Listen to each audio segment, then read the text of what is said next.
श्लोक 9 पाठ 1 कुरुक्षेत्र के युद्धस्थल में सैन्य निरीक्षण पहला पाठ। अन्ये च बहवः शूरा मदर्थे त्यक्त जीविताः नाना शस्त्र प्रहरणाः सवे युद्ध विशारदाः। और भी मेरे लिए जीवन की आशा त्याग देने वाले बहुत से शूरवीर अनेक प्रकार के शस्त्रास्त्रों से सुसज्जित और सबके सब युद्ध में चतुर हैं।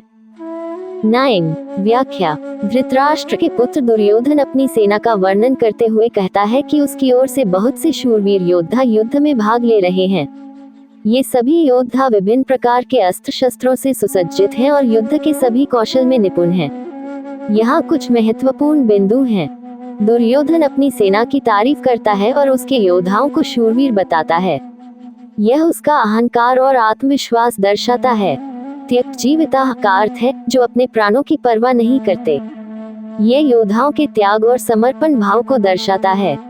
नाना शस्त्र प्रहरणाः बताता है कि सैनिक विविध प्रकार के हथियारों से लैस हैं। इससे पता चलता है कि कौरव सेना अच्छी तरह से तैयार और सुसज्जित है।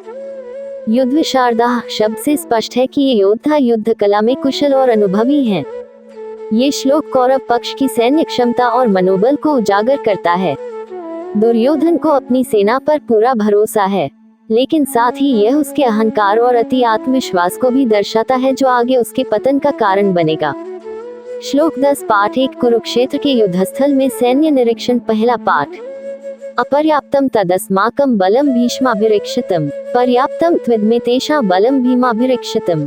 भीष्म पितामह द्वारा रक्षित हमारी वह सेना सब प्रकार से अजेय है और भीम द्वारा रक्षित इन लोगों की यह सेना जीतने में सुगम है।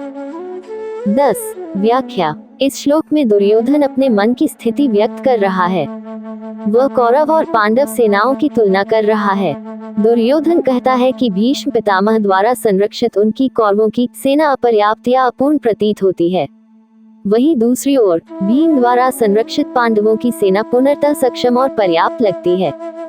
ये श्लोक कई महत्वपूर्ण बिंदुओं को उजागर करता है।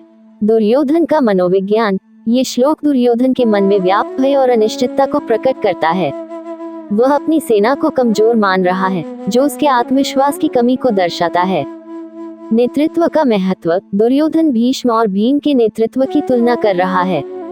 ये दर्शाता है कि युद्ध में नेतृत्व की भूमिका कितनी महत्वपूर्ण होती है।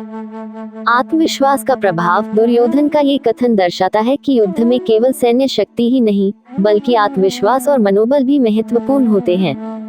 युद्ध की जटिलता। इस श्लोक से ये भी स्पष्ट होता है कि युद्ध केवल सैनिकों की संख्या पर नहीं, बल्कि रणनीति, नेतृत्व और मनोबल पर भी निर्भर करता है। निष्कर्ष। ये श्लोक महाभारत के युद्ध की शुरुआत में दुर्योधन की मानसिक स्थिति का एक महत्वपूर्ण चित्रण है। ये दर्शाता है कि कैसे एक नेता का दृष्टिकोण पूरे युद्ध को प्रभावित कर सकता है। साथ ही ये श्लोक युद्ध की मनोवैज्ञानिक पहलुओं पर भी प्रकाश डालता है, जो कि शारीरिक युद्ध के साथ साथ चलते हैं।